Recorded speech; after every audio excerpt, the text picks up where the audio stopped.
Baseball is dead. Rest in peace. I'm representing the green and gold today. That's right. Let's go A's. Let's go A's. It's Clap. It's a great day to be an Oakland A's fan. Are we getting kicked out of Vegas? What's the deal? Kicked out of Vegas? Yeah. I feel like the effort to get the foot in the doors is still kind of the I don't know. Are we trying to kick into Vegas? You tell me. I mean, listen, I'm a recent A's fan. It feels like I picked the worst possible time. Just got into the A's this year, man. It's hard. I just got into the A's this year. It's fucking tough, man. You know, I'm trying to watch these games. I got the broadcasters making fun of me for eating chicken fingers and chocolate milk. It's tough. Like, I'm just trying to watch a game and I'm getting my character assassinated. That's a dick move. Yeah. Like, I'm just sitting there on the couch trying to take in some day baseball in the Bronx and full-blown character assassination. And it's fine. Hey, it's fine because I know a lot of people out there also enjoy chicken fingers and chocolate milk. Maybe not at the same time. But yeah, no, and many of them get dropped off in the morning at daycare. That for the list of people, for the list of human beings that are fans of chicken tenders and chocolate milk. Mm-hmm. The Venn diagram of those people that also finger paint is Jayhay, you enjoy a nice order of chicken tenders from time to time, no? Oh, I mean, I don't know a person who doesn't actually. I think it's just what is the ratio of ordering the chicken fingers to like other options on the menu when they're available to you, or like how important is pursuing I had the chicken fingers for dinner last night. Right, I think that's the point. I think that's kind of the point. When you consistently are ordering off of the child's menu when there are other menus to order from, that is the discussion. So I have an update on my my journey into not being fat anymore. I've cut soda out of my diet. You're going to see a remarkable difference. I'm going to tell you right now, give it a week. Your head is going to feel different. And the lethargy that you experience, your bloating, your gaseousness, gone. Not completely gone, but it will, I mean, damn near. Well, I feel like that's a big thing is cutting soda out of my diet. I mean, I just looked it up. I'm not going to shame the company, but even my coffee is 350 calories. Sometimes I'll have like 2 of those a day. Nice. Well, it's fine. It's fine. Don't get caught up in the caloric intake. You got to remember what we talked about. Look, what are we talking about? If you're running your engine optimally and you're exercising, right? Mm-hmm. Calories, these are fuel. There's good calories back here, but this is fuel. This is what allows the body to operate. This is gasoline. If you're not eating those things, if you're not taking in calories, you're relying on your already stored fats and muscle protein. I got plenty of stored fats, Dallas. I understand. And we're at a point now, though, where you're going to start eating into valuable fat. You're going to start eating into valuable muscle, and like we're going to start experiencing muscle atrophy. Maybe that's what's happening. Like your heels have. Yeah, well, I mean, yeah, but like I'm starting to think now that the issue with the height, Jayhay, is the lower half is atrophied over a period of time. What? I've been doing legs. What are you talking about? No, I'm at a certain point in time, like you become too far gone, like you can't be saved.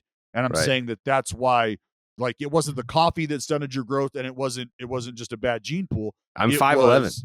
It was probably the atrophy that got to you. Your calves were eating themselves, just trying to. My calves are eating. Your calves are like, look, the guy's doing fucking biceps again today.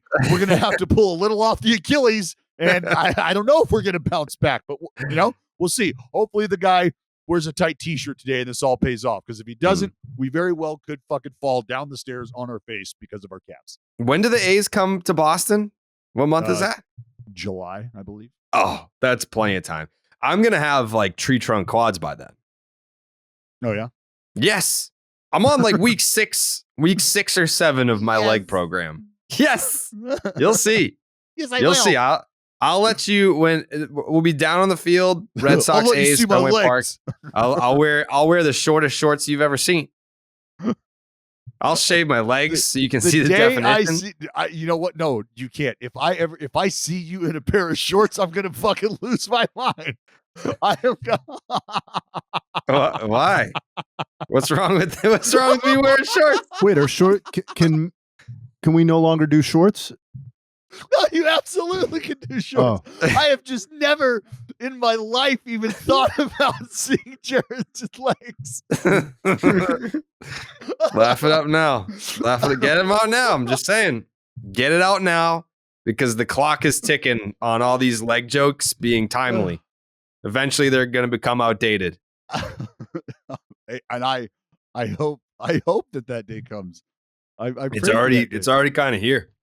Oh, it's already kind of here. That's I went down to the Linfield opening day for Little League, and I was teaching the kids the 1-1 split, and someone caught a photo of me mid had like my left leg up, I'm balancing on my right leg, and you could just see the quad meat just tearing through those pants. Here we go. You could see the quad meat. Yep. Oh, center cut. Just analyzing yourself like you're a fucking axis deer Hey. laying on the butcher block right now. Oh, I didn't look I at didn't this make the quad comment. meat. Jared's got some backstrap to him now. Huh? Yeah, we'll see. Hey, I believe I'm 3 days out from being 8 weeks out of my quadruple fucking hernia surgery that I had. Oh yeah, I keep forgetting that you have that. Yeah, I know. And honestly, so did I, because the other day I went to just I was walking down the steps and then through the tunnel, and I was walking up the dugout steps to go out, and I was going to hit the top step. And I got to the bottom step and just leapt up to the very top step, and I made it, but I hit and the impact and the stretch, and I was like, oh, fuck. And I had to hold the top rail. and one of the grounds crew guys came over and was like, hey, you all right?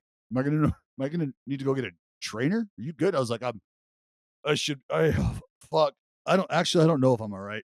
I need to focus. I had to stretch out. I was not doing well. And what sucked about that is 20 minutes later, I walked behind the cage to go see Booney and gave him a hug, and he looked at me and pushed me away and looked at me and was like, and he just goes, skinny. Ooh. and I went, quadruple hernia, Booney. And he was like, oh. I was like, yeah, I'm not fucking doing well right now. So, but I've got a few days, and then the clock starts as well. I know what that feels like. I would rather be called tubby or fat than someone hug me and be like, oh, you're a little frill. Can't do anything. No. He's just like, do you need a cheeseburger? Yeah. I mean, at least when I'm fat, I can be like, yeah, I'm bulking. But It's they're like, bulking oh season. man, you're skinny. It's like you fell off, man. You're just. I know, it's so disheartening. Like, yeah, I know. I can't fucking move. I got it. It's tough. All right, we got to take a break and talk about Zyn nicotine pouches. We're always talking about what a team needs to get to number one, but Zyn nicotine pouches are already there. Zyn has helped millions of people achieve a lasting change, earning the title of America's number one nicotine pouch. If you're a smoker or you're a dipper looking to make a change, look no further than Zyn. Zyn is made with 6 simple ingredients and is available in a wide range of varieties, including spearmint, citrus, and even coffee. And it's available in 2 strengths so you can control your nicotine satisfaction. Because it's discreet, you can enjoy it anywhere, anytime, so you never have to miss a moment of the game. Plus, every can of Zyn earns you points towards premium items like tailgating gear, top-of-the-line tech, Zyn swag, even gift cards. Find your Zyn at your local convenience store or online at Zyn.com. That's Zyn, ZYN.com. Warning, this product contains nicotine. Nicotine is an addictive chemical. Joseph, I know you said that you haven't been watching the Braves because they're boring because they win so much. Did you happen to take in any of the past 2 baseball games that they played? Yeah.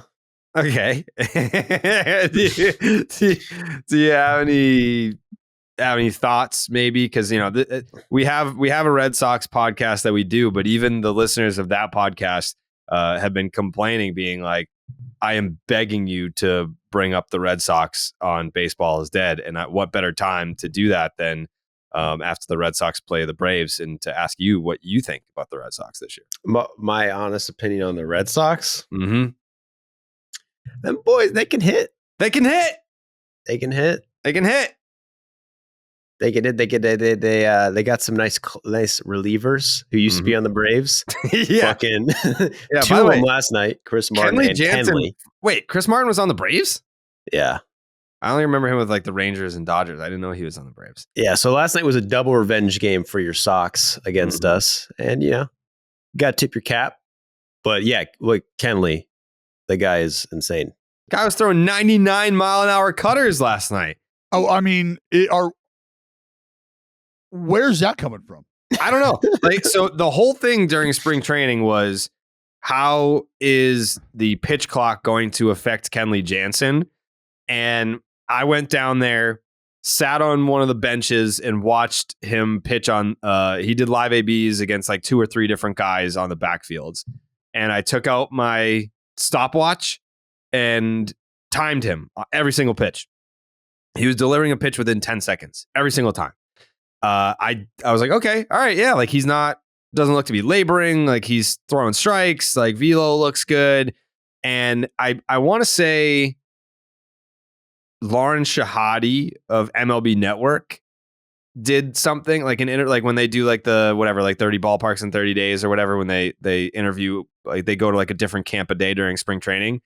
And she had asked Kenley about the pitch clock. Like, do you think that this is going to have an effect on you? And his response was like, he almost was like insulted. Like, watch. Like, he knew for whatever reason. Like, how would he know at that point? Unless like, you go out there a couple times and you're not winded, fine. But he has thrown, like, he's been sitting 97 with his cutter. When, I mean, you can attest to this, Joe. He was 93, 94 with the Braves with his cutter? Yeah, I'd say 92. Yeah. Do we not remember when there was a day where Kenley Jansen was where he would fire a fucking heater? We'd see 88. We'd see 89. Like that was real, and that was just a few years ago. So like first and foremost, when I say where the fuck did that come from, I love the idea of Kenley Jansen rekindling his stuff. That is insane to think about. Like this guy just became the 7th pitcher in the game's history to get to 400 saves. 7 guys. He's number 7. And he arguably right now is featuring some of his best stuff ever. That just doesn't happen. So I think instead of like wondering what, just enjoy the ride type deal. I mean, you got to ask the questions like, damn, like, what do you think is contributing to him starting to unleash this like Kenley Jansen 2.0 from yesteryear? Like, to your point, Dallas, like the 88, I remember the 88 because I mean, I'm the type of guy that, I'll watch the Red Sox on the big TV, but at night, once you get to the West Coast games, I'm either watching the Padres or the Dodgers, like the last few years. And I saw like the velocity coming down. I'm like, damn, Kenley's at the end of his rope here. Like, this guy was a beast. And then he goes to the Braves, leads the league in saves, but he's still like 93, which, I mean, if you can get outs at 93, then that's great. Like, who gives a fuck? Absolutely. But then this year, he's sitting 97, and I say he throws 99. It was the last batter. So like, obviously he knows 400 saves is on the table here. I've got 2 outs, and I'm really amped up to get that 400 save. I think, just like the final out of the World Series, everyone wants the punchy for the big moment. And he did get it, but it was on like an 88-mile-an-hour slider. So he's gassing this guy up at 99 and then gets him with the slider at 88. But yeah, I don't know. I mean, it's crazy. Like some of the things that we've been seeing from, and I just saw Kevin Gausman his last outing last night, he was hitting 99. Like, he was throwing the fastest that he's thrown since 2020, I believe. Like, he was hitting 99 on the gun.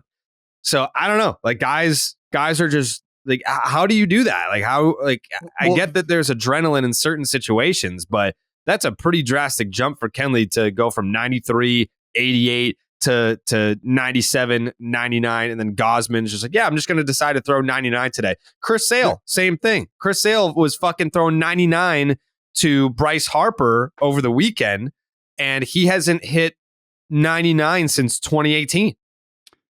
There's a lot of because I think it's interesting just to kind of ask questions out loud instead of coming from a point of speculation, which I don't think is ever good. It's not how you should react initially. I think it's a little more fun just to like banter around the ideas of what could lead to such a velocity increase, especially at this point in his career. But before we do that, I think we just need to pay the respect to what it means to reaching this milestone, because this isn't something that just happens overnight.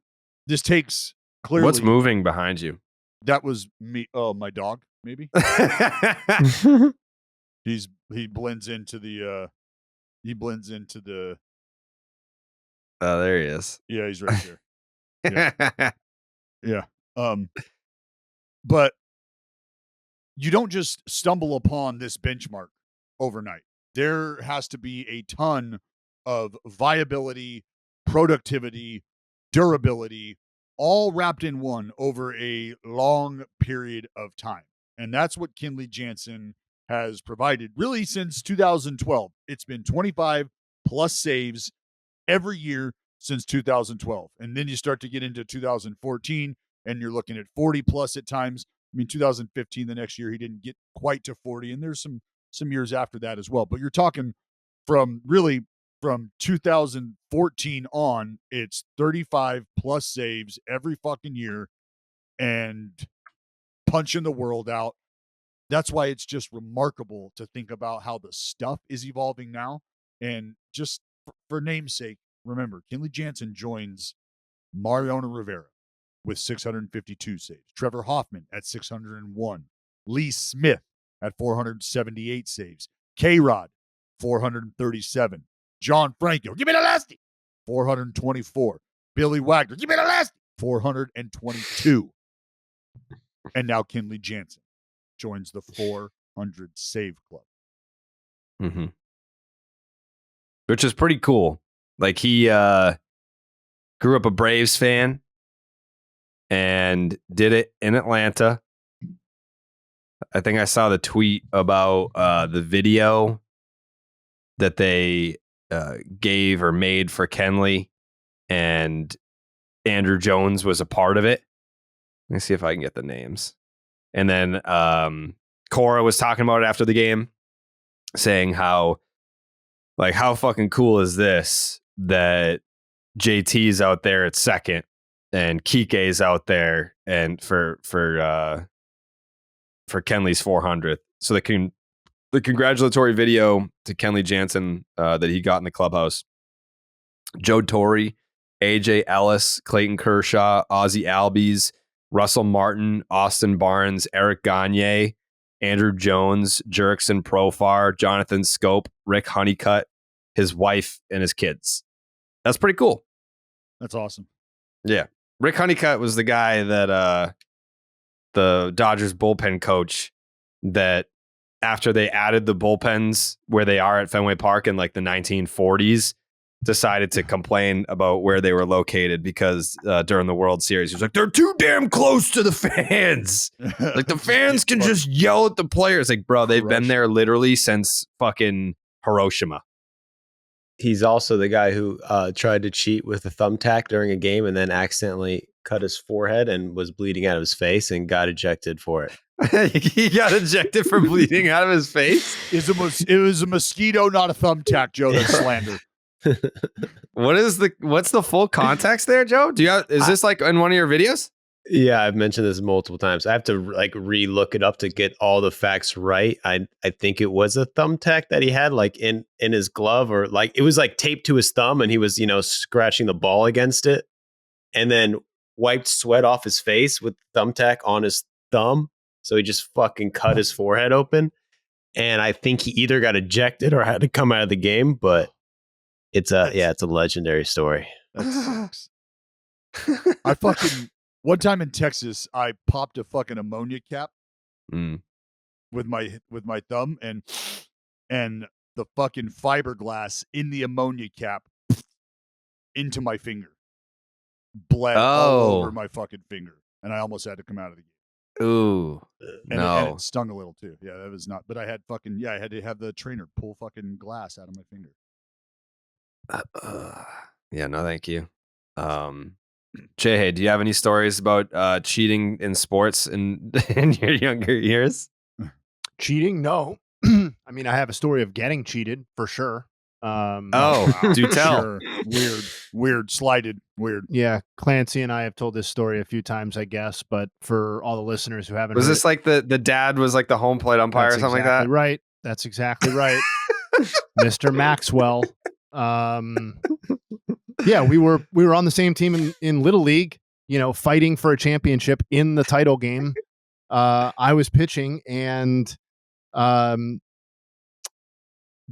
home plate umpire was the father of a kid playing on the other team for the time. I can't even believe, even at that age, I can't believe I let that stand. That's crazy. Yeah, I can't believe with how crazy parents are at Little League games that they let that happen. A ball bounced on the plate, and he called it a strike to essentially softball end the game. No, it wasn't softball. It was baseball. Shouldn't have been a strike. And his son won the championship. And let me just say, during my less mature years, we made many a prank phone call over to that house, demanding the return of the trophy to its rightful owner. Recompense. Yeah, and honestly, if RJ Maxwell is listening to the podcast right now, I would request that he send it back, because I'm not too old to enjoy it at this point. Hopefully I got a lot of life left. So yeah, no, never cheated in sports, but definitely was robbed of a title there for sure. RJ Maxwell. The fact that I know that name is crazy. I'm glad you're over it. No, I mean, I'm glad that it's getting out there and more people are not only hearing about it, but remembering it years later. Have you heard from him like at any recent point in your life? No, I think the last time there was any level of contact was probably 20 years ago at this point. Yeah. Yeah. So, I mean, listen, if I had run off with a stolen championship that my daddy gave me, I probably wouldn't be making a public figure of myself either. So, the trade-off, I guess. Mm-hmm. Can we go back to Kenley for a second, though? Yeah, go ahead. So a couple of things. One that I had looked up, and then one that Mike Petriello wrote for MLB and Savant and all that. So it seems to be about the cutter, and Kenley had some interesting quotes this offseason or at the beginning of the season about like his offseason workout regimen and like what he was focusing on. And I'm not going to pretend to know about stretching, and he talked about his spine and stuff like that. But what Mike found was that not only the obvious stuff, like his cutter usage is at its highest mark since 2018. His cutter velocity is basically at its highest point in a decade. Think about that.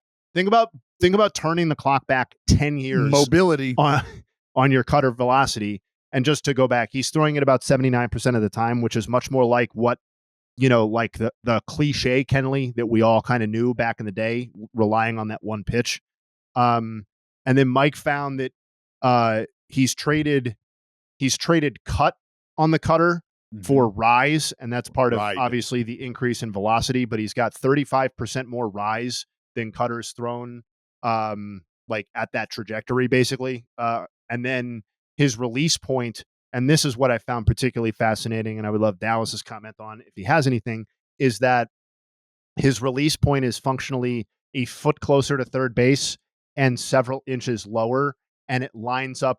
So obviously instead of like this last year, he's more like this year, and that lines up with more of his release point from when he was the guy that we know in 16, 17, 18 and stuff like that. So, and then in terms of the velocity increase, second largest velocity increase on his fastballs year over year from last year, and seventh largest on his breaking stuff. So it's not just the fastball, he's throwing everything harder. So to me, that suggests that's like a bunch of flashing signs that say this is like so real and something that I would anticipate continuing. But well, he hinted at mobility. He talked about mobility, being able to physically put himself in a position now, one that he's comfortable getting to, but secondarily, one that allows him to repeat getting into this position. And now when you start to, and this is where being in the lab comes into play, right?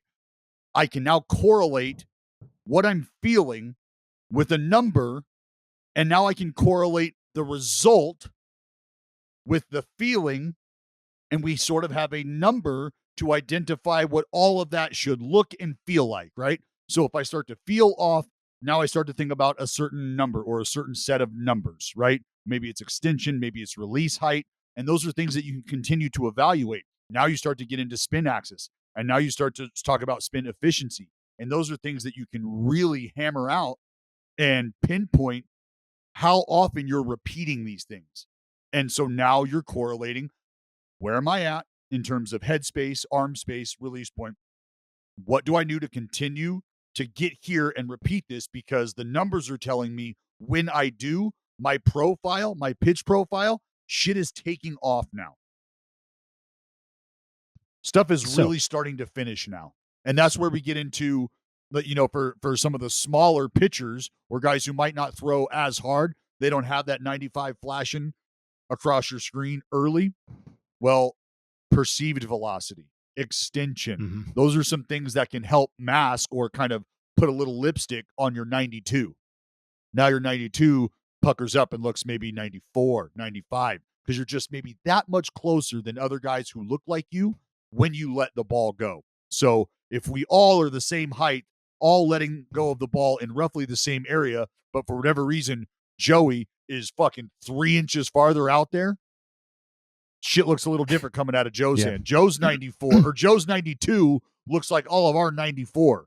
And they're like, yeah, but, and what, and Joe's got this little slide piece that just looks different. I don't know what it is. Well, we do know what it is these days. We've got a much better time of trying to identify that. So when you are the pitcher who is identifying all of these things that work well for you, this is sort of the aha moment that guys can have. This is the unlocking that guys want to occur when they go to a drive line or they go to a Texas baseball ranch, right? Or they going to some of these labs and they want to be unlocked. This is what they're looking for. How do I physically move? Is there a way that this can happen more efficiently? If so, let's take a look. Now we get into pitch design. So that's why guys do these overhauls, because maybe I'm not moving like I can. Can we figure that out? Great. Now my shit is starting to move a little different. Yeah, well, you know why? Because you are physically moving a little different. So now let's take a look at the baseball when it comes out of your hand. And now you're fucking Frankenstein and shit. And that's like, when you're an elite athlete and you've been moving like Kenley's been moving, it doesn't take the 10,000 reps to become perfect at this thing, because our DNA just works a little different now. You've been perfecting shit in literally a quarter of the time that it takes other people to, because your body is so in tune with being able to make these small, minute adjustments that have a major impact on stuff. He used the term opening up my thoracic spine, and that's what I said, thoracic. I'm starting to think that my thoracic spine is very clogged. I'm not moving the way I need to either. You can't move. Like, think about someone pointing their finger directly in the middle of your back and you being able to pinch their fingers with your scapulas, with your shoulder blades. Some might be able to pinch the finger. Some I'm too might bulky. Not be able to I'm get too there. bulky up in the chest. Yeah, a lot of might mass. not be able to get there. Like, think about Jared. Like, the mass of his man breast carrying him forward, he probably has a tough time, you know what I mean, bowing out. Yeah. But like, in all honesty, when you hear guys talk about thoracic outlet syndrome, yeah, what they're, you're moving a rib, you're clearing some space, for your thoracic spine to move around. Now you're a little more mobile. Yeah, it's pretty obvious if you watch him. That's what he's thinking because he does that hip twist with the patented hip thrust. Yeah, I don't know if he still does that, but he was on the Braves with the pitch clock still. Oh yeah, thank God, because that thing is cool as shit. I always love Kenley. Yeah. Well, I was gonna ask you that, Joe. Is like everyone loves Kenley. He's very humble, great guy. Teammates love him. I don't know anyone that doesn't like Kenley Jansen. As a Braves fan, are you sitting there being like, where was this last year? Or are you like, good for him that he's succeeding? No, honestly, Kenley last year was like pretty good the entire year. Had like one really bad stretch.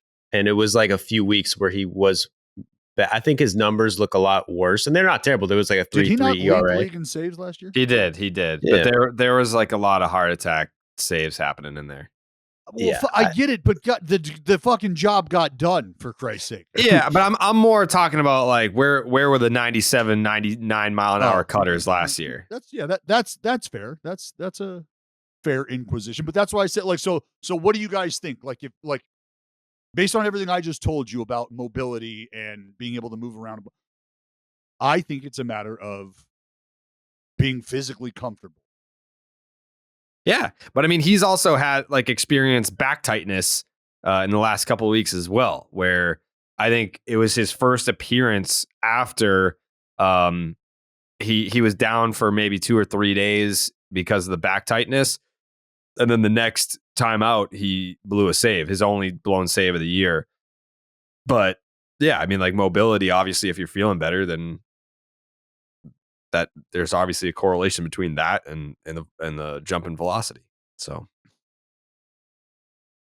it's just nice to see him doing well. 400 saves. Jayhay, is Kenley Jansen a Hall of Famer? Yeah, I mean, unless we want to do like a side conversation about should people with 1,000 career innings and primary relievers be in the Hall of Fame, if we're going to move past that and accept that they are going to be, and we need to reckon with that, then yes, he should unquestionably be in the Hall of Fame. I looked this morning actually because I was trying to find like a reliever from the past to comp him to a little bit statistically. And it just turns out that if you look at Kenley Jansen versus Billy Wagner and include their postseason work, obviously Kenley had a lot more of that, but I think that should kind of carry some weight in terms of his viability for the Hall of Fame. They have the exact same ERA, 2.41.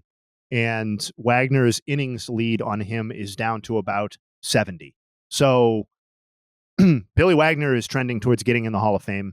And I think once Kenley gets there, the door for these non-Mariano closers is just going to be much more open. And that's why I like the Kimbrel thing is so interesting to me. And we talked about that on previous pods, is like Kenley's finishing strong, right? And may for all we know have another 3 or 4 years left in him to get to 500 saves. Somebody noted on Twitter that there's nobody between 500 and 599. It's the 600 guys and a bunch of dudes under 500. 601 and then Yep. So just kind of as an anomaly, I'd be interested to see how far he keeps going. But I think he's in the Hall of Fame, and he has to be considered, if not the greatest reliever of his era, then, I mean, really, really close. And I'm not sure who the better guy is, to be honest.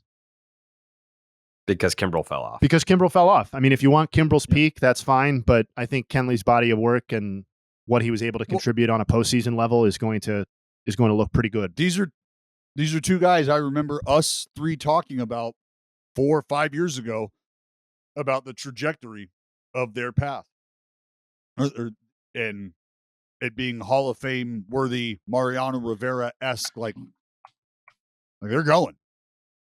And one guy has kind of continued that climb, and one guy hasn't. It's too bad. At one point, like I said a couple episodes ago, Craig Kimbrel was on pace with Mariano Rivera. That's fact. Mm-hmm. He was on pace. I'm getting a call from Fort Bragg right now. Am I getting drafted? Nah, it's probably a scam. I think the more interest. This is for a separate podcast, but just as my final point, at least on the Kenley stuff, is like, where does the next Hall of Fame reliever come from after this grouping of people? Because if you look at the all-time leaderboard, just to use saves as a shorthand, you've got Chapman as the only other active player who's even close at 316, and I think for various reasons, Aroldis Chapman's Hall of Fame candidacy is on life support.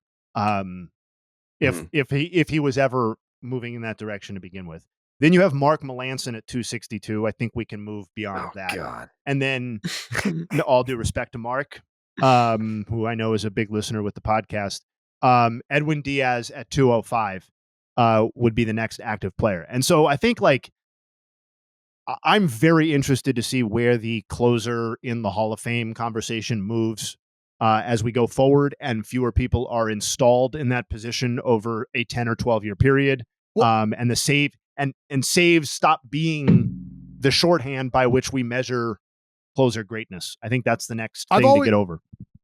I think we're going to get to a point where we're like, I've been thinking about this. I haven't put a whole lot of specific thought and really tried to focus on what I'm thinking about here. I know that didn't make much sense. How much I've been thinking, not really sure about what. I think that's your motto, just generally. I think that's your motto. I don't know what you're going for Think there. about how That's much basically what you emphasis- just said. Think about how much emphasis we place on the last 3 outs of the game, right?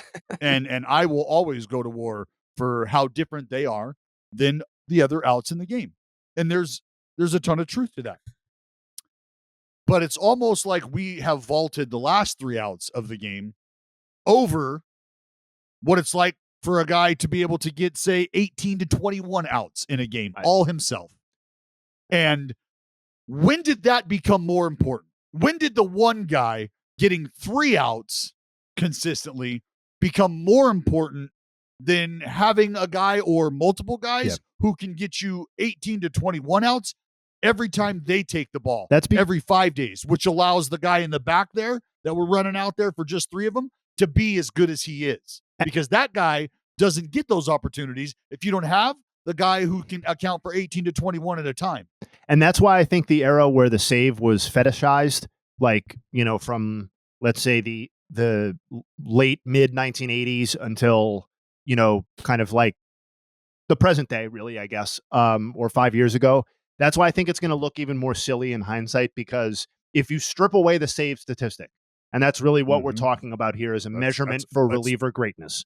And that would be appropriate in the way that they're used in 2023.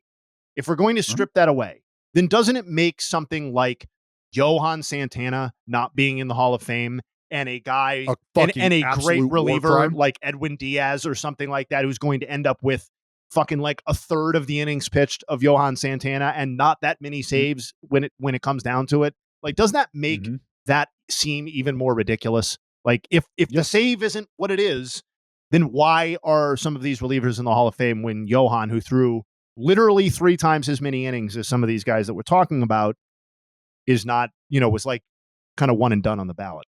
It's crazy. Yeah. Yep.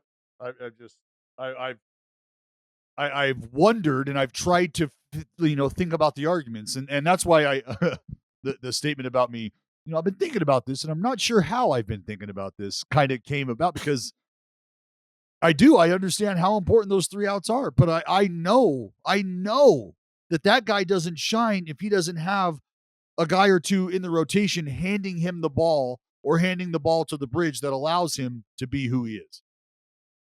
So just the level of importance that we've placed on the last 3 outs, as opposed to guys who get 18 to 21 of them consistently, has been mind-boggling. Well, isn't there only one reliever in the Hall of Fame? Is that right? Is it just Mariano? Who is it? There's more than that. I was told that. No, Dennis Eckersley is a Hall of Famer, but he had a hybrid career. But he's John Smoltz as well. Trevor Hoffman's in the Hall of Fame. Lee Smith is in the Hall of Fame. In the Hall of Fame. Lee Smith. Lee Smith is in the Hall of Fame. Yeah. Good old Mr. Fingers is in the Hall of Fame. Yeah. This is why Goose I said Gossage is in the Hall of Fame. Yep. Yeah. And this is exactly why I said that, because I wanted to give those guys shine. Thank you. There you go. You're welcome. Yeah. Well, just while Bruce Sutter. Oh, While we're doing it, Bruce Sutter. Bruce Sutter? Hoyt Wilhelm. Shout out to him. I was told by a fucking idiot there's only one of them, and I was like, oh, really? I think you have. I think you've accurately identified that person as a fucking idiot. Yeah. Yep. Just my friend telling me that. I'm like, all right, yeah, sure. Yeah. Yeah, sounds good. Imagine you did a whole 20-minute video on the one reliever. They do really good Cooperstown. numbers, I bet. Yeah. Not for the People right would love reason. that shit. Yeah. You should do like one propaganda video every month, like one that is just a complete and total lie, and see how many people just fucking buy it and they're like, this is real. Dude, it's so stupid that John Franco is not in the Hall of Fame if we're really going to have this guy. Like, if he's fifth. Are you going through your RBI baseball roster? He's of guys fifth all time in saves and has thrown 300 more innings than Billy Wagner, and like is just, oh yeah, it's that guy who's fifth in the saves, and like K-Rod is fourth. K-Rod's fourth all time in saves at 437, and no one thinks that man should be in the Hall of Fame. Why is that? That's correct. I don't know. I mean, I feel like because his peak of dominance wasn't that long. Like it was probably what, like 02 to No, it wasn't, but like 08. But he had 430. Like he has 200 more innings thrown than Kenley Jansen regular season. 200. What's his ERA plus? 148. Less war than Harold Baines. Less war than Baines. He's trash. Piece of shit. Idiot. Well, he's a piece of shit closer. That's going to be a problem. That's going to be a problem for all relievers, unfortunately. Let's see. So his is 148, and Kenley's is 162. So he's better, but also fewer innings pitched. I just I'm not necessarily advocating for K-Rod in the Hall of Fame, but which relievers get credit for being save masters and which ones do not is fascinating to me, because 4 and 5 are just non-starters for the Hall of Fame. 1 and 2 are locks. Lee Smith took like 20 years to get into the Hall of Fame, and he's third.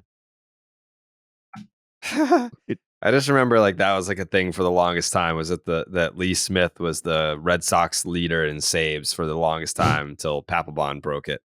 It's like, yeah, because like, I mean, it just wasn't really a thing. Yeah.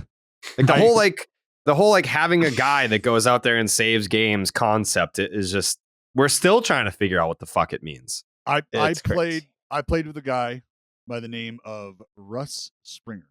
Sure. Okay. I have a ton of respect for him. And Russ played with Lee, and they played together in St. Louis. And Russ would just tell stories and talk about like the presence of Lee Smith and the idea of like, a ball game's over when somebody takes the mound. The ball game's over when this dude basically just like walks into the room. That was the presence of Lee Smith.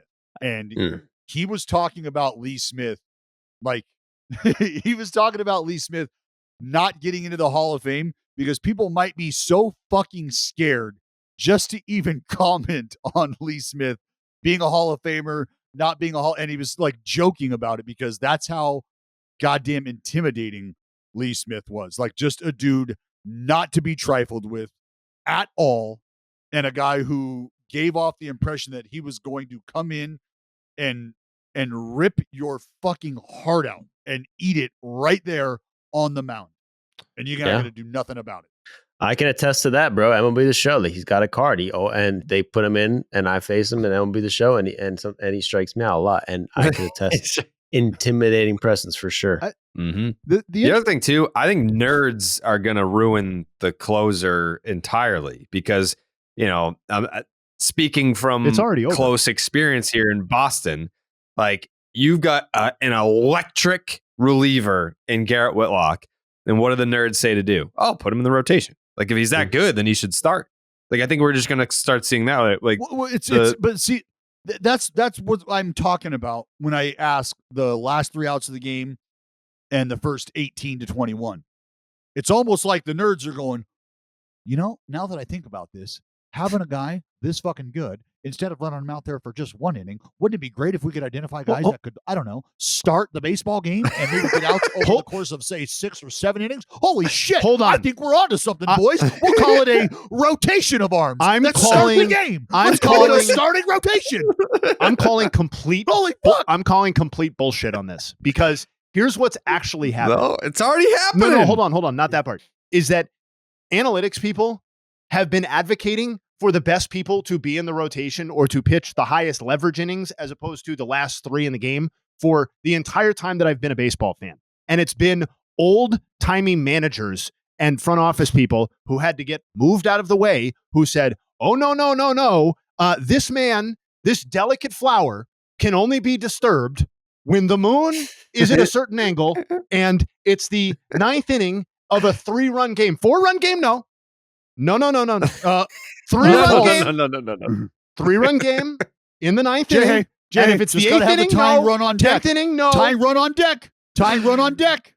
And everybody was like, yo, that doesn't make any fucking sense at all. Why have you been doing it that way for 100 years? And then people were like, oh, yeah, okay, let's just use the best players like in the most important roles instead of whatever this one is. Except for that gets blown up when your starter is getting lit up in the 3rd and you're like, you know what? Kenley right now. Kenley's good right now. Kenley in the 4th. This makes all the fucking sense. That's never happening. It doesn't. That's never happened. That is what a. Oh, yeah? Jayhay, when's the last time you saw an opener getting trotted out? Oh, wait. Kenley in the 4th is not happening, is what I'm saying. A couple days ago. The opener is usually a response to not having enough starters to be able to get through not being willing to pay enough starters to get through the rotation. I'll let you fall back on that, but that's not going to be your first horse out of the stable, is it? What are you talking about? That's why the Rays did it that way. That was a very real no, we're going to revolutionize this fucking thing. We're going to do it under the guise that we're going to not be able to identify 5 fucking guys that can start baseball games. That'll be the guys we do it under. But let's remember, you see this roster over here that says 3A on it? We're treating that like our big league roster too. I don't know that any other teams are doing that. So what we're going to do is we're going to run out these arms early. Should it work? Great. We've got other arms that we feel like we can go bulk mode with. And we'll do that multiple times because we feel like this is the better way for us to use our resources. This isn't a fucking, oh, darn shucks, we got lit up yesterday. Here's our bullpen day. So why are they not, doing that right now? I would love to ask. Because they have better pitchers now. They have pitchers that are capable of pitching a longer period of time on their rotation right now. And I think that it's probably because you're investing in creating or finding guys like this instead of just falling back on a plan that we all knew was not sustainable. You cannot run a big league franchise like that over the course of a decade and feel like you're going to have the results you want. I agree. And I also think they knew that and agree with you. I think that was a bridge or a temporary solution to try and squeeze the most wins out of the team that they had, whether that's the major league roster and the AAA roster combined or whatever. So we just talked really loudly at each other and agreed the entire time. I think yes. Okay. Yeah. Oh well. Well, let me add to the discussion, and as an analytical mind guy myself, for sure, I will push the ball forward, moving forward into this conversation of relievers. And I'm looking at the stats right now, and I've analyzed them all. I've run them through the data sets and shit, and basically, Mariano Rivera has less WAR than Harold Baines, which makes me think Harold Baines, I don't know why he wasn't unanimous Hall of Famer, but it seems like it was kind of bullshit. I think you're interpreting that data incorrectly. I think we need to be asking, I think we need to be asking, should relievers be in the Hall of Fame and not, did Harold Baines set the bar too high? Also, what WAR are you looking at, if I may ask?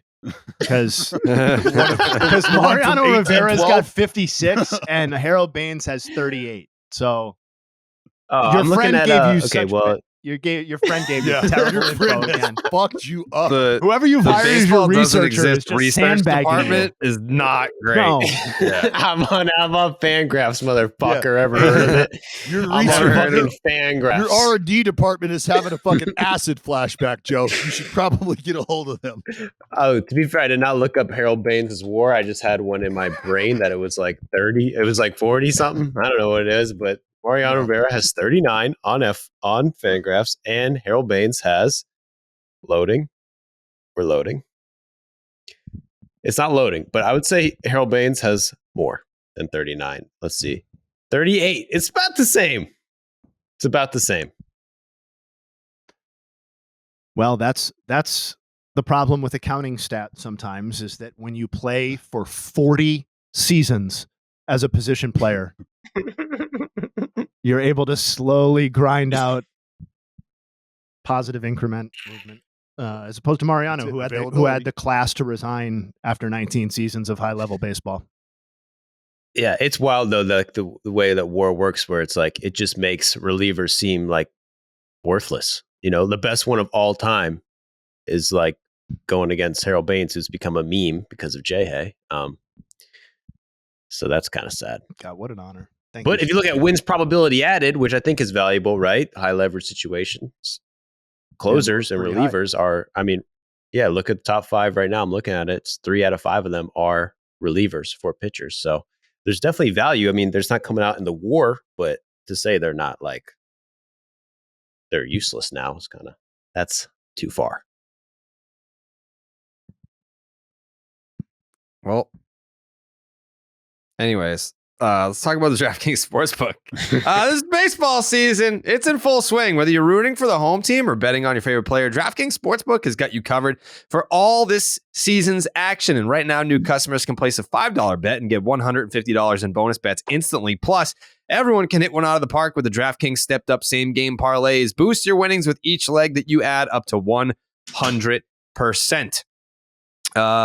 Joey ruined the parlay on Monday, but we'll be back on Monday, this coming Monday, with a brand new Baseball is Dead, potentially a 5-leg parlay. Are the Sox off on Monday or no?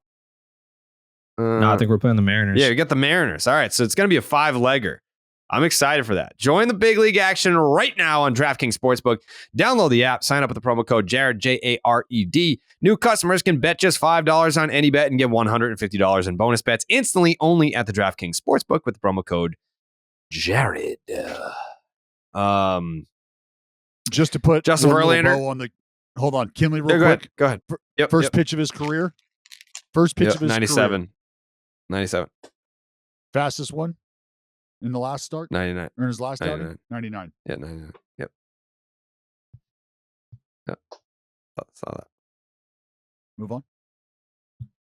Justin Verlander going up against the they call him Death Row in Cincinnati, the Cincinnati Reds.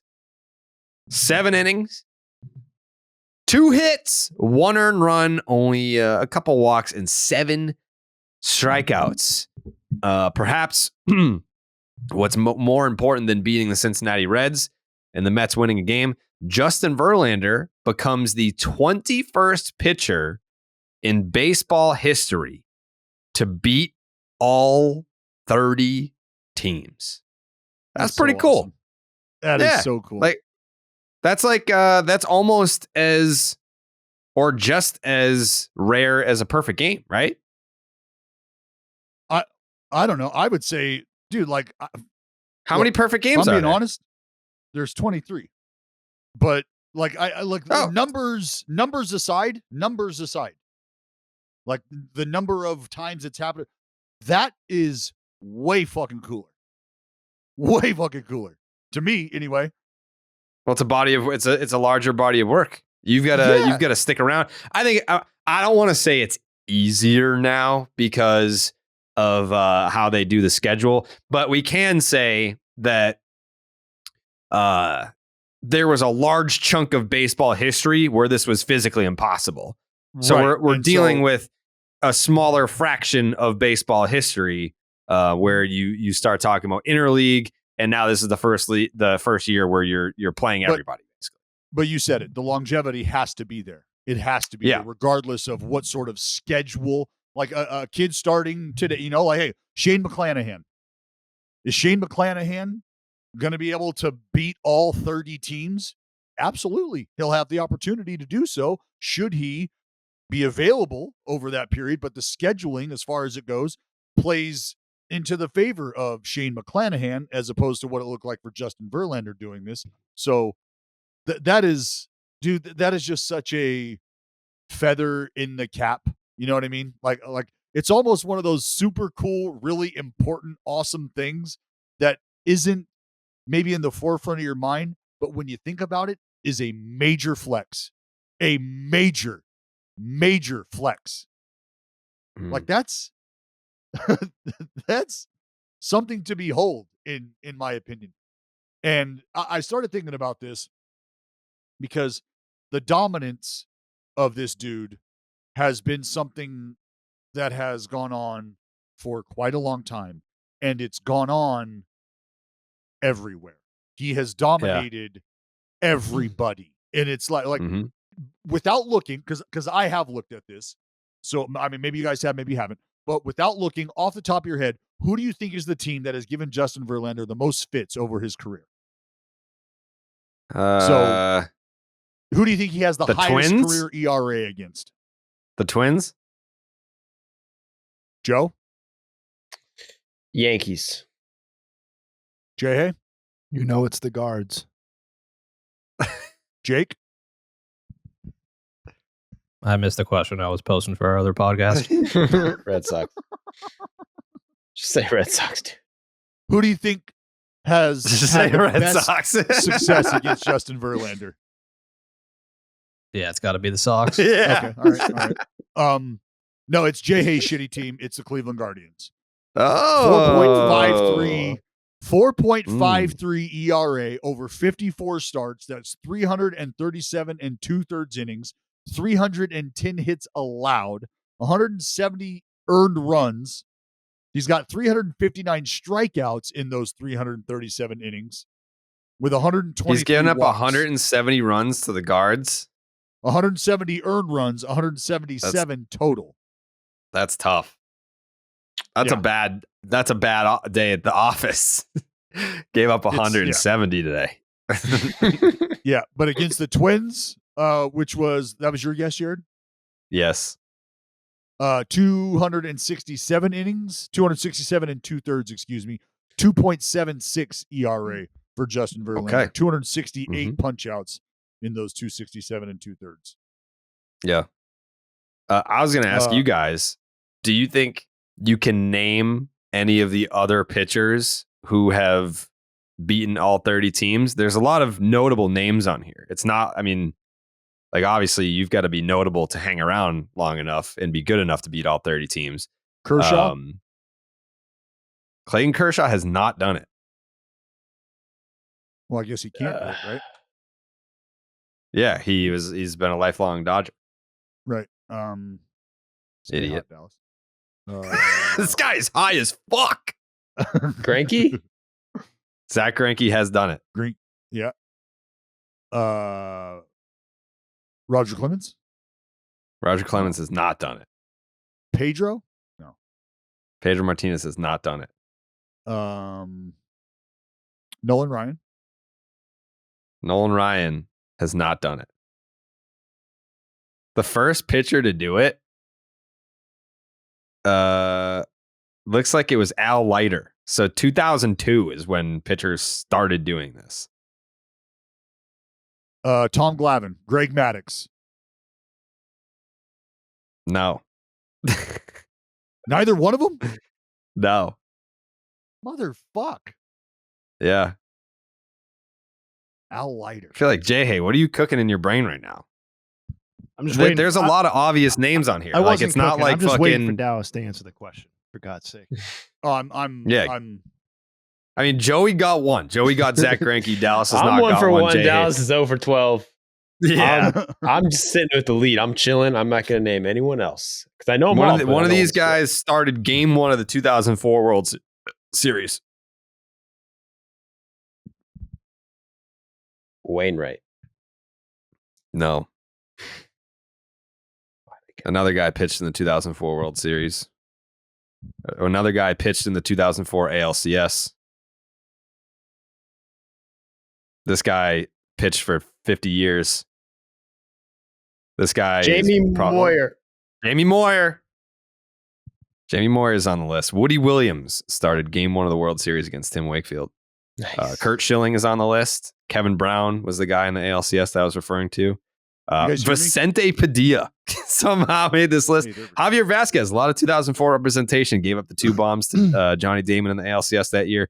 Derek Lowe pitched in Game 7 of the ALCS in 2004. AJ Burnett, he did it. Dan Herron, Kyle Loesch, Tim Hudson, John Lackey, Max Scherzer, Bartolo Colon. Doesn't sound like much of Barry an Zito. Bartolo. How does nobody say Bartolo? How does no one say Bartolo? Max Scherzer, Randy Johnson, Garrett Cole. It's quite the list. Terry Mulholland. That's got to be the most random name on here, but that's Terry the Mulholland. list. T-Mole. Yeah. The fact that Greg Maddux and Tom Glavine have not, and Terry Mulholland did. Well, they played most of their game. Like when did interleague start? 98. Yeah, they were in the National. They called Terry Mulholland's nickname was Mully. I bet. Big Mull. That's a good nickname. Yeah. I never would have guessed. Typical Like some of these baseball. names, I never would have guessed. Like AJ Burnett, Derek Lowe. Come on. Like their names, but like I never would have guessed that. John Lackey, Javier Vasquez. Vasky. I mean, Javier Vasquez probably beat the 31 teams because but he came from the Expos. Maybe, I don't know. I don't respect. There's this gotta be some guys accomplishment. that I don't have- care. Dallas is dead wrong. It's much cooler to have thrown a perfect game. Period. You think so? Period. Oh yes, yes, no question. I would not compliment Dallas if it wasn't 100% true. So there's just no think it's credence to this being the rarer feat. No, because I'd rather have, in terms of this like prolonged accomplishment versus like literally a perfect day at the ballpark, I think I would just rather have that moment. The Hall of Fame is not calling for Justin Verlander's jersey on the day that he beat his 30th team. Yeah, and like, and also you got to remember too, like, I don't know how many of these wins went this way for guys. I can't imagine too many of them, but you can throw a pitch and win a ball game, right? Yeah. Like these guys didn't do that. I don't see Kurt Schilling coming in the 5th, throwing one pitch, getting it out, his team going ahead, and then he doesn't go out for like that. Didn't happen for Kurt. So these are hard fought W's, but some of them look different than others. So I get it and I appreciate that, Jay. I just think to myself how cool that would be to have that as a feather in your cap. Like, yeah, every major league team that ever invented, I beat him. not all of us can go out there with ketchup painted on our socks. I'm just kidding, Shell. I'm just kidding, Shell. Shout out. Spare me. Shout out. Shout out. Spare me. Sorry, burrito. Don't worry about it, baby.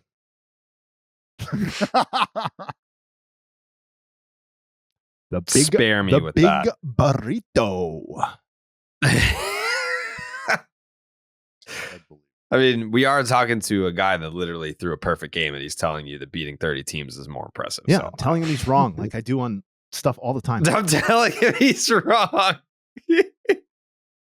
think it would be different if it was like if we had like Trevor Plouffe on here, and we were asking him like, "Hey, what would you rather do as a big leaguer?" And he cannot speak to experience on either, as he did not pitch and he did not accomplish one. But Dallas actually, people forget. Dallas breaking through. People forget all the time. Yeah, the anniversary. Yeah. The anniversary was just a couple days ago. I forgot. It's Tuesday. Yeah. Yeah, they. I'm just kidding. They remember. asked me to recount my memories from it on the sweat. I went into the DraftKings office and they were like, can you tell us your memories about it? And I was like, oh, I've got plenty of memories about it. Got a lot of stories. Got a lot of things to say about it. Almost none of my memories are from the actual date of it happening. Yeah. Yeah, that is true. I think there was like another. I forgot to include this in my memories recounted about or from the event, but when Sean Manaea threw his no-hitter against the Red Sox, I remember going back to the hotel and like Dallas was just like all over the news because it was like the first time that an Oakland A's pitcher did something productive since Dallas Braden's perfect game. Look, I mean, you cast a shadow, Jared. What do you I'm sorry. It's like I try to stay out of the sun. I do. It's not my spotlight anymore. It's not my spotlight anymore. I'm just here really to narrate the summers from here on. Yeah. out. There is no sun over that stadium right now. No, there's not. It's like there is a dark like cloud. that spaceship emerging in Independence Day. Yeah. It's too bad. It's too bad because it was a once promising franchise. Like I go back to it all the time. The year I was born, Oakland A's won the World Series. Still a storied franchise. Don't sleep. It's a horror story. Is what it is. Hey, just like the season, there's ebbs and flows. Okay. Mm-hmm. There's ebbs and flows in the story of your franchise. Some beers can say that they're brewed for baseball, but only Blue Moon can say that it's brewed by baseball. Beer and baseball just go together. And no beer goes better than the one that was literally born in a ballpark. Blue Moon was created at Coors Field in Denver, Colorado. It's the natural choice for opening day and all season long. Got the weekend coming up. Sox cards. I'm going to see Jack Flaherty this weekend. Nolan Arenado, the former podcast alumni. Maybe I'll try and sit down with him, see what's up. Don't talk a little. Don't ask World Jack Baseball any questions Classic. about that fastball. Yeah, I saw that. Yeah, I saw that. I was like, I don't know. I don't know that that's a guy that I want to ask if he's available for the podcast. Maybe, I don't know. Maybe he'll feel differently talking to us, but we'll see. With its refreshing flavor with Valencia orange peel for a subtle sweetness and hints of coriander, Blue Moon Belgian style wheat ale is a one-of-a-kind beer that's made brighter. It's carefully crafted and full-flavored with refreshing notes and a smooth, creamy finish. Blue Moon was brewed by baseball to give you a dose of nostalgia and get you excited for the new season. Why strike out with the same old beer when you can get something that's one of a kind? Its bold flavor, bright explosion of color, and iconic orange slice ritual guarantees a one-of-a-kind beer experience perfect for spring weather. Best served with its signature orange garnish to showcase its beautiful bright color. A beer this good only comes around once in a blue moon, but you can enjoy it all season long. Bring the ballpark to you with Blue Moon Belgian-style wheat ale. It's one of a kind every time. Check out shop.bluemoonbrewingcompany.com for beer and baseball merch, or visit get.bluemoonbeer.com/rocket to find Blue Moon delivery options. That is get.bluemoonbeer.com/rocket. Blue Moon, made brighter, celebrate responsibly. Blue Moon Brewing Company, Golden, Colorado Ale. Joseph, what's cooking on the Baseball Doesn't Exist YouTube channel? I feel like we're like on the precipice. It's kind of like Yellowstone. I feel like we're about to blow. Yeah, you've been the channel's been silent for a few days. You haven't been tipping your pitches. You haven't put out any ominous tweets being like, hey, can you guys do the fucking research for me for my next video? Like, I have no idea what's coming, and I don't know when it's coming. It'll be coming early next week. New video. Okay. This topic is, you'll never guess the next topic. Okay. But stay tuned. I don't know what to fucking say. Can you give me a hint? We covered a lot of it on this podcast. Teaser. Covered a lot of it. We've covered almost all of it on this podcast. How recently? Very recently. Very recently. Oh man, it's about the pitchers who have beaten all 30 teams. Yep. Okay. Is it more pitching or offense focused? I would say it's more it's both. It's neither here or there. It's neither Okay. here nor there. So it's just baseball focused. It's a baseball video. It's a And we'll leave it at that. But I do have a funny little tidbit to say. Okay. This is Because, Joe's cutting room floor. The cutting room floor, which is a segment that I always forget to do and that we don't bring it up because I forget, and then it didn't become a thing. But I have a good one because I remembered. I'm getting used to the segments and stuff, so I'm just going through the notes to find it. Fuck. You take your time. Okay. A lot of button pounding going on over there. Yeah, he is hammering the keys back there. If you guys could log into my Google Doc account, you would see why this happens. There is a lot of fucking Google Docs. Mm-hmm. If I logged into Google Docs to find many a Google Doc, I think I would be pretty taken aback. Mm-hmm. Whoa! Not really That's a lot of Google Docs. All right, let's talk about something else, dude. I'll bring it back at the end. Okay. Bring it back as your final thought. It's a tease, yes. All right. So we're teasing Joe's cutting room floor.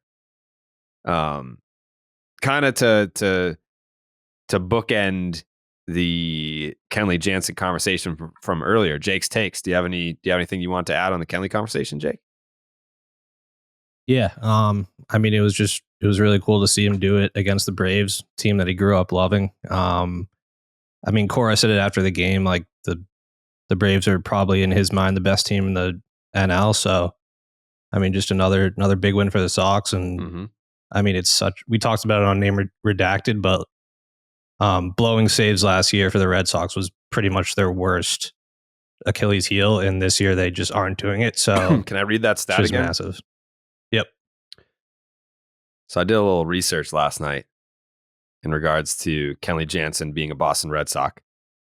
Through 38 games last year, the Red Sox were 16-22 with an MLB leading 10 blown saves. Through 38 games this year, they're 22-16, and Kenley Jansen has blown 1 save. Jansen has 9 saves so far. The Red Sox as a team had 7 saves between 6 different pitchers. What a difference adding a closer makes. Thank you, Haim. I feel like Jayhay is going to have something to add to this conversation. But the Baltimore Orioles have taken a series from the Tampa Bay Rays. And Dallas, if I were to ask you right now, how many series do you think the Rays have lost this year? How many? None. They haven't lost a series yet, have they? I'm with you. When I saw that the Orioles had taken a series from the Tampa Bay Rays, I was like, I mean, I feel like this is going to be a topic on the show. Rays lose their first series of the season on May 10th. It's their 3rd series loss. 3rd. Yeah. It's their 3rd series loss. Maybe they're not as good. The fact that they've lost 2 series before that, maybe they're not as good as we thought they were. No, I think they're pretty good. I think they're good as I think they're adequately assessed. Mm-hmm. Okay. Yeah, they're good. Well, how about some? I mean, I think one of the good things about this particular podcast, Baseball is Dead, is that if we blow teams, we're fair. We circle back when things don't go as planned. I feel like we've been the Pittsburgh Pirates. We literally did like 6 straight podcasts where the Pirates were the lead topic, and they've been ass cheeks ever since then, and we've covered that. Yeah, we did a lot of podcasts blowing the Tampa Bay Rays. Our last episode, Jake, was the title or was the graphic for the last episode? That was a Tampa Bay Rays title card, right? Yeah, it was. Okay. So they just lost the series to the Baltimore Orioles. I think that we should give some love to the Baltimore Orioles for being able to take down the Tampa Bay Rays in the series. Well, the Baltimore Orioles are a team that continue. Is surprised that word needs to go away, right? They're not surprising anybody at this point, are they? The Rays? No. The O's. The O's. The O's? Oh, no, because this goes back to last year. Right. This goes back to last year. So I'm not particularly surprised at all. I know some people like I feel like if you're on the more casual side, which I don't think that our audience has many casuals in it. I'm sure that some of them are like, yeah, I follow my team and I listen to you guys to keep up with the rest of the league. Like, that's fine. But even those people know that since last year, the Baltimore Orioles have been one of the best teams in baseball. Yeah, they are a very real. I think they are a very real challenge for the Rays. And there's nothing. Look, there's the reason that this division will continue to be talked about as a division to watch. I said it: AL East, AL West. I like these two divisions to watch for different reasons. I mean, the West doesn't have the same amount of competitiveness because right now, realistically, all of the teams in the AL East are potential viable options, even with the Yankees playing as bad as they're playing right now. But they just had themselves a nice little series boost. So the Orioles, I think, can be a very real contender for this division with the Tampa Bay Rays if they're able to continue to just plug away the way they are right now. In their last 162 games, Dallas, how many wins do you think the Baltimore Orioles have? In the last 162. Last 162, how many wins are the Baltimore Orioles as a team? 94. 93. Oh, good shit, Dallas. 93 and 69. Good. So good. That is the 5th best record in the big leagues and the 2nd best record in the American League. They have Yep. And they've done it with pretty much no starting pitching. Like, thank you, Joe. I was just gonna say, and look, if they can figure some shit out on the bump, because they've got some guys that are driving the struggle bus, they've got some guys that are riding the struggle bus. If they could get that ironed out, then that statement that I just made about them contending for this division, that becomes all the more realistic.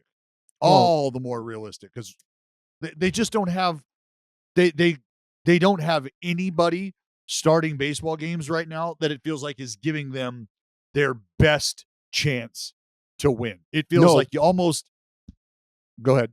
No, I was going to say, but that is how they won the series in Tampa because they did do that finally.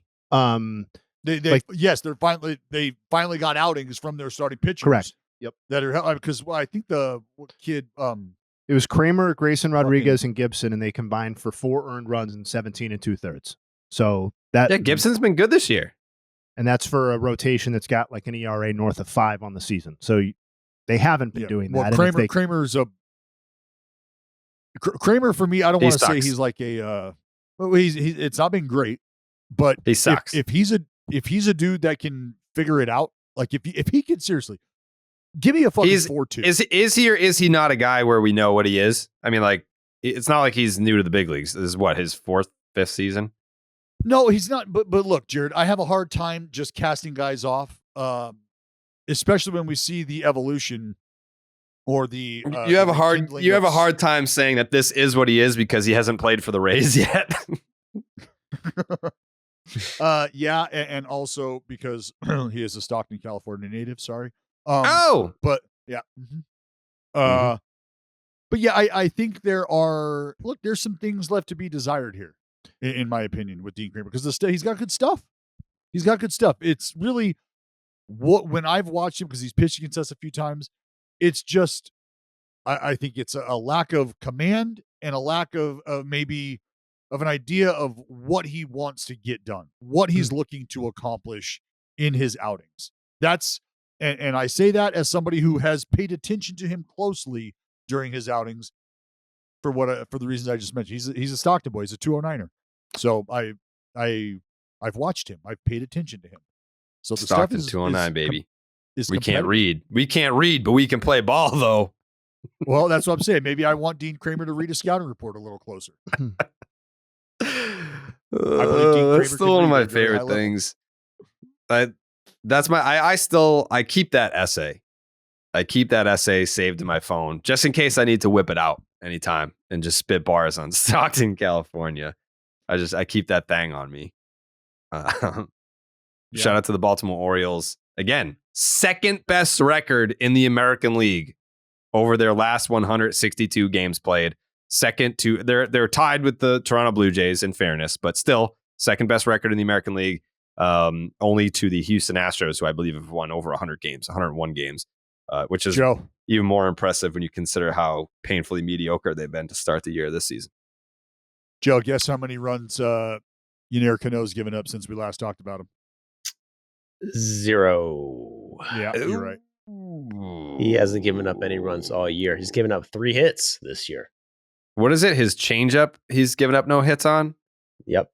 No hits on the changeup. No hits on Pull the string. the change piece. Yeah. It's weird. It's like he's carrying the team as a reliever. I think he leads their team in WAR, and he's the reliever. So that's fucking rare shit. Gotta be pretty good for that. Some couple news and notes before we get the fuck out of here. Yuri Perez getting the call. What is he, 20 years old? Yes. Is he 20 Miami Marlins 19? are calling up 20. Miami Marlins are calling up 20-year-old top pitching prospect Yuri Perez. This historical start will be Friday night at Lone Depot Park against the Cincinnati Reds, per sources. And I believe I saw somewhere that fellow countryman Sandy Alcantara was the one who informed him that he was getting called up, which was a pretty cool gesture by the Miami Marlins to do that. Well, very cool, especially if you understand the dynamic between a young guy like Yuri Perez and Sandy. Yuri might be looking down on Sandy because Yuri's fucking 6'8", 220 pounds. Sandy's no little fella either. Right? No. But that's just... Sandy's huge. Yeah, I know. But Yuri's 6'8".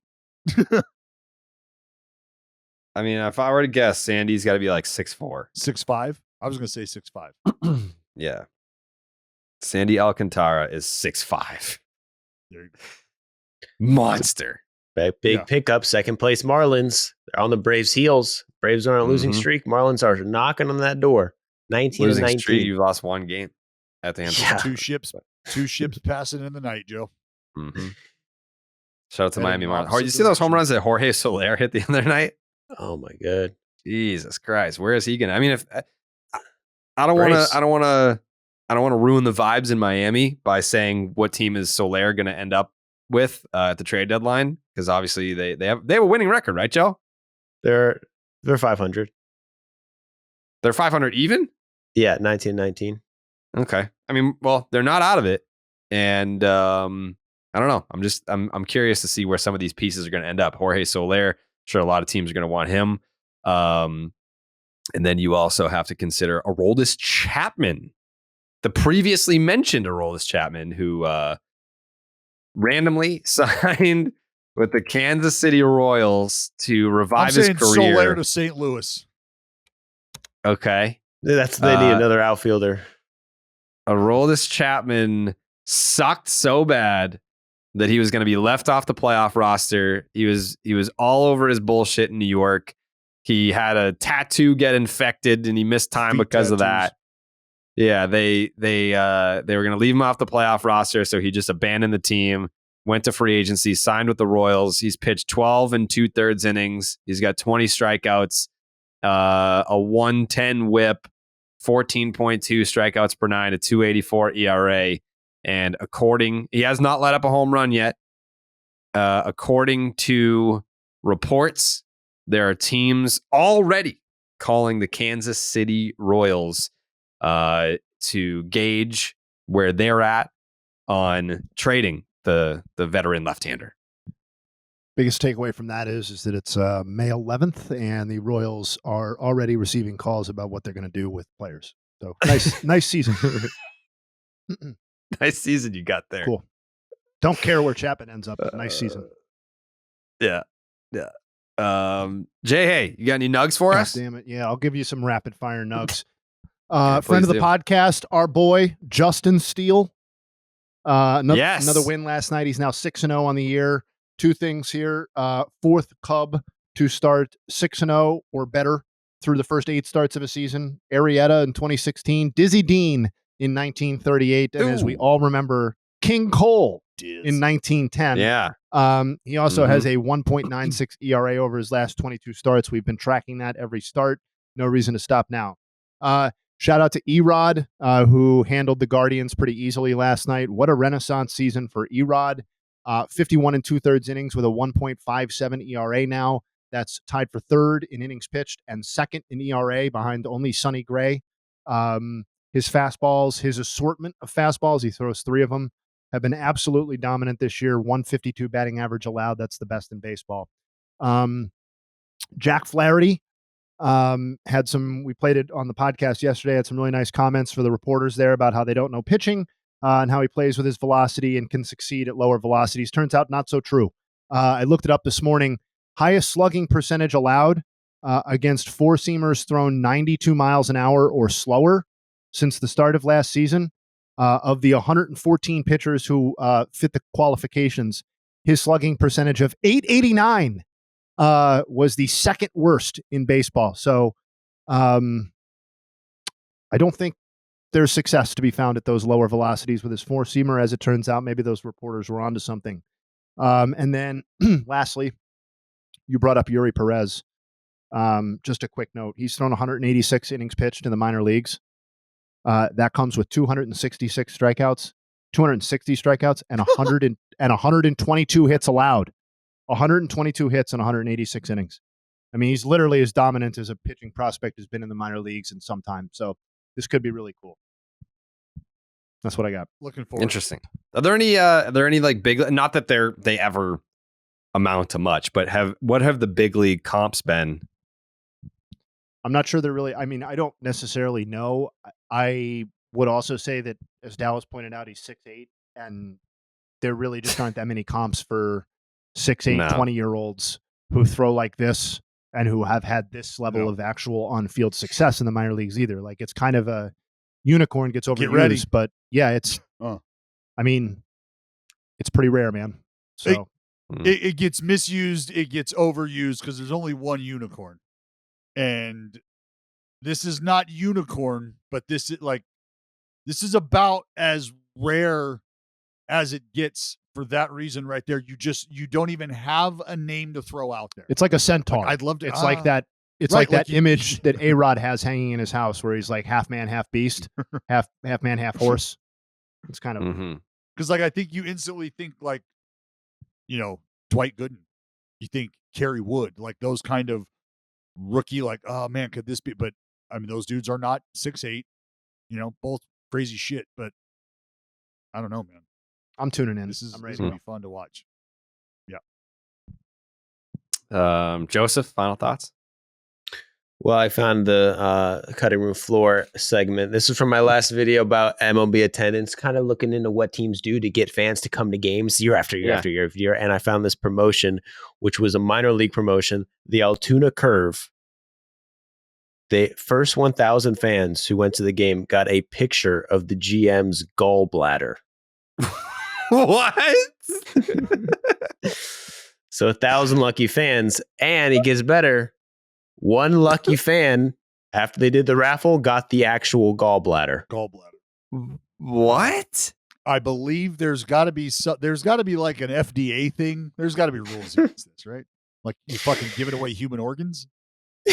That's what they said. I kind of find it hard to believe that the fan who won it actually got it, or he got the rights to it, or how they did this to make that real without it actually being real. But it says here, one lucky fan got the actual gallbladder. What a terrible! I feel like that would be a great minor league side hustle for Dallas.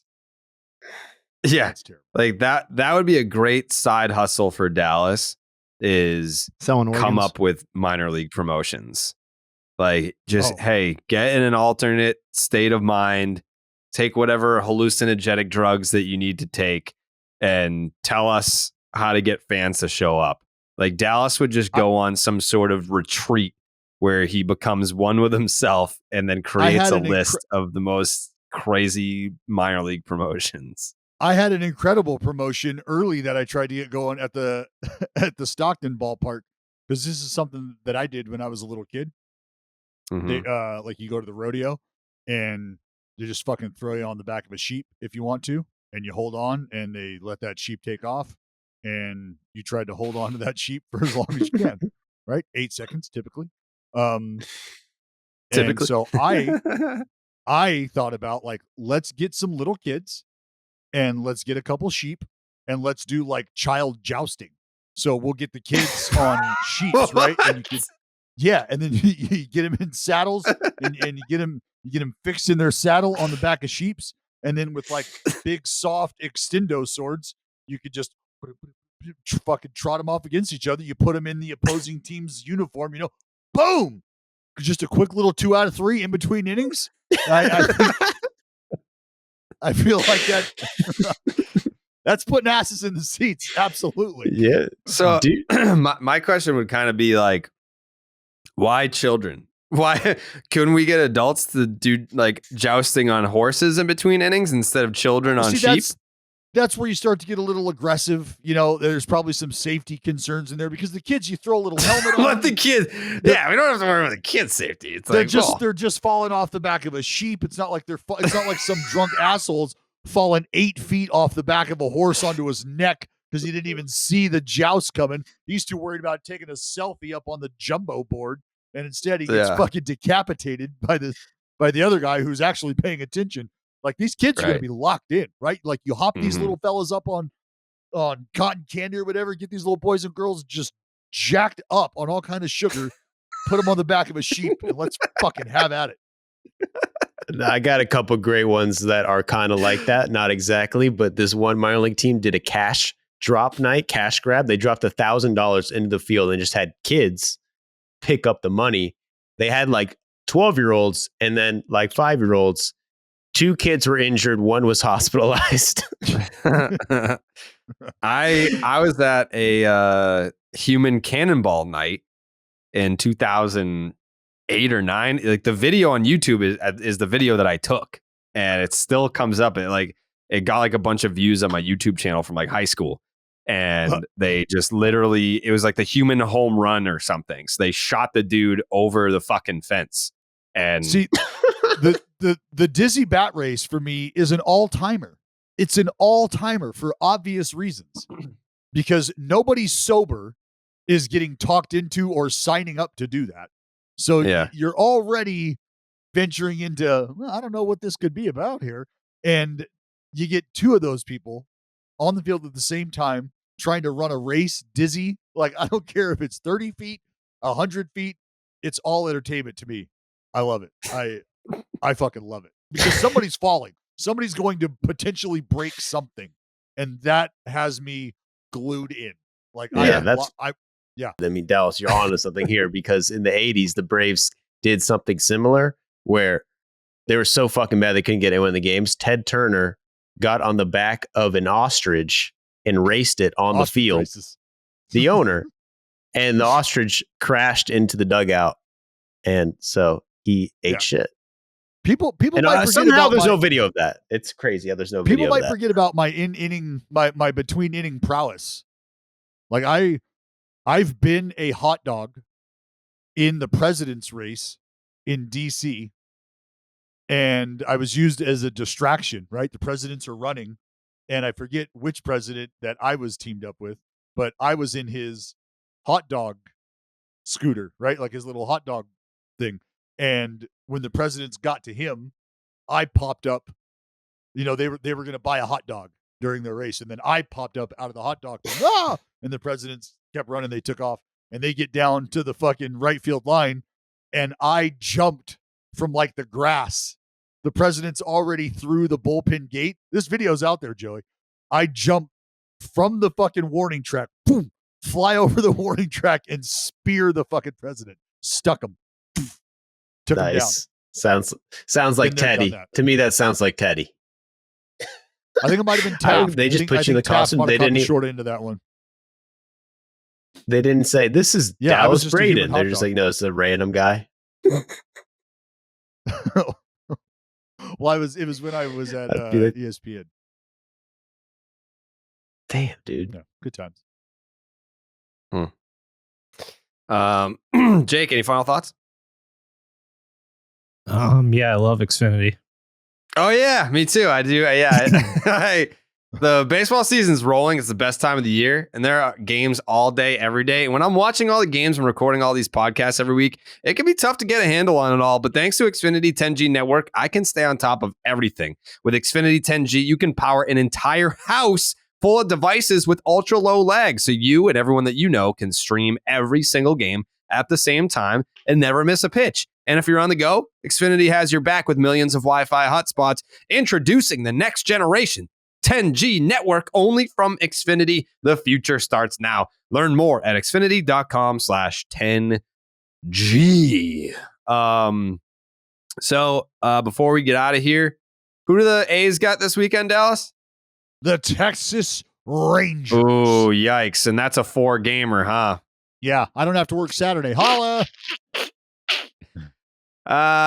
You're going to get some pretty good series this weekend. You're going to get to see the Braves and the Jays. That'll be good. You're going to get to see the Yankees and the Rays. That'll be good. The Orioles and the Pirates would have, on paper, you're getting 21-17 versus 24-13, but obviously the Pirates have very much crashed down back to earth. The Mariners and Tigers, that's intriguing. That's an intriguing series because you have a team that's overachieving. It's overachieving for the Tigers. Like, they've played good baseball. And the Mariners have underachieved, so that they're kind of evenly matched in terms of the starts that they've had to this season. Cubs Twins, that I feel like I'm a little bit intrigued. And then somehow we're already getting Padres Dodgers again. We haven't gotten Red Sox Yankees once, but we already have Padres Dodgers for a second time. So that's MLB knows what they're doing with the scheduling. They need all. What's the date today? It's 420. The 11th. 420. I was just checking. It's 420, dude. Yeah, May 11th. May 11th, we've gotten Padres Dodgers twice, Red Sox Yankees 0 times. It's fucked up. But anyways, enjoy your weekend of baseball. Thank you for listening. If you have any friends that are baseball fans and they don't listen, you should definitely tell them to listen. We're just getting started. I feel like we're just kind of hitting our stride here with Baseball is Dead. We get the 4-man crew, Jayhay, Dallas, Joseph, Jake, myself. We'll be back on Monday, and enjoy the weekend of baseball. We gone.